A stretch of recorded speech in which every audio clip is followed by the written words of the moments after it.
Узган җомгада җиңүчеләр кануны 100 балга ирешү серләре дигән региональ акция узды. Чара район мәгариф бүлеге идарәсе тарафыннан Саба гимназиясында оештырылган иде. Тулырак Диләрә Жаббарова хәбәрендә. Чыгарылыш имтиханнары аеруча бердәм дәүләт имтиханы ныклы белем таләп итә. Әмма тормыш күрсәткәнчә сынау тапшыру өчен балага белем генә җитми, аңа үз көченә ышаныч, психологик яктан әзерлек тә кирәк. Икенче тапкыр үткәрелә торган җиңүчеләр кануны 100 балга ирешү серләре республика күләм акциясының төп максаты да шуны күздә тота.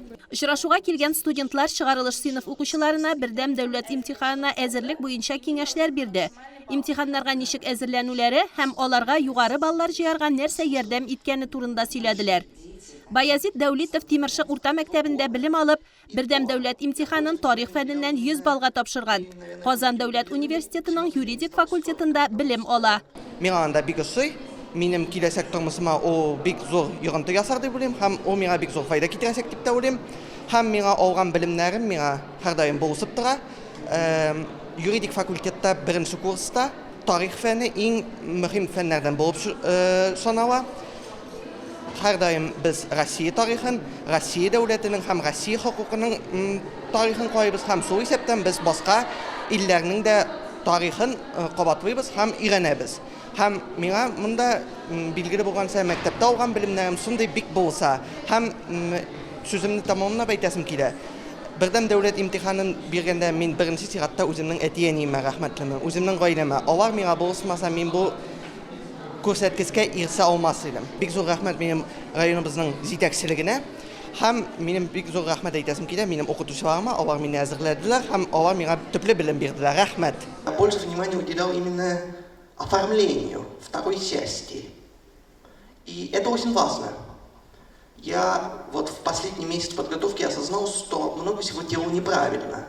И что мысли, которые, даже правильные мысли, если они неправильно оформлены, их могут понять неправильно и занизить вам баллы. И это нужно важно понимать.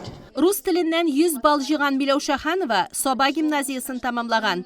Имтихан нәтиҗәләре игълан ителгәч тә, иң югары күрсәткечкә ирешүемә ышанмадым әле ди ул. Шушы югары күрсәткечем өчен мин әлбәттә үземнең укытучыма рәхмәтле Гөлназ Наилевнага. Ул безне бик нык әзерләде, булышты.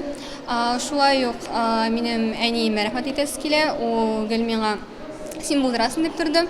Шулай ук мин үземә дә рәхмәтле, чөнки кем бирде? Мин бирдем бит инде. Тырыштым, ниттем, укыдым, әзерләндем бик каты иттереп. Миләүшәнең укытучысы Гөлназ Нәбиуллинаның эш стажы 28 ел. Шәкертләрем ел саен имтиханнарны яхшы күрсәткечләргә тапшыралар. Ә менә узган уку елында уртак тырышлык белән укучым 100 балга иреште ди остаз. Бик зур хезмәт тора бу 100 балл алу өчен. Бик зур тырышлык укытучыныкы да һәм укучыныкы да. 100 балл алу өчен бик күп тырышлык кирәк. Көн буе, көн саен укырга кирәк, кабатларга кирәк.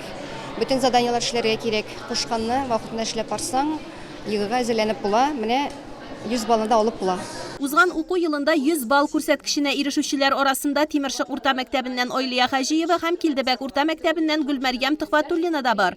Алар да үзләренең уңышка ирешү серләре белән уртаклашты. Әгәр дә сез критерийларны яхшы белергә теләсәгез, һәм форматны, ЕГЭ форматы ул бик авыр, ул бүтән тестлардан, районный контрольлардан ул күпкә аерыла.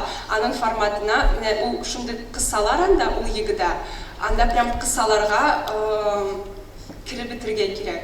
Әгәр дә син кысаларга кермәсәң шул форматтагы, син даже бәйстәйткәнчә синең фикерең дөрес булса да, сине могут не засчитать.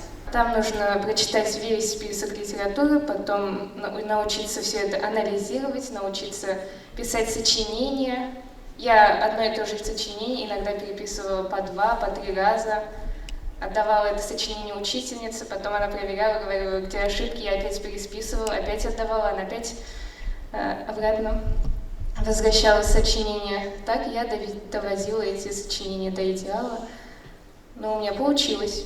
Узган ел имтиханда 100 балл җыйган егет-кызлар һәм педагогларның мөһим киңәшләреннән соң балалар белән психолог Варвара Әхмәтҗанова аралашты. Безнең узган уку елын 129 укучы тәмамлап, шуларның 115 укучы югары балл җыеп, 4 укучы 100 баллга бирде, 90ннан югары 36 укучыбыз Тапшырды имтиханны менә шул укучылар белән очраштырып, укучыларны психологик яктан әзерләү максатыннан үткәрелә бу чара. Чара ахырында профориентация юнәлеше буенча Казан шәһәренең берничә югары уку йорты вәкиле чыгыш ясады.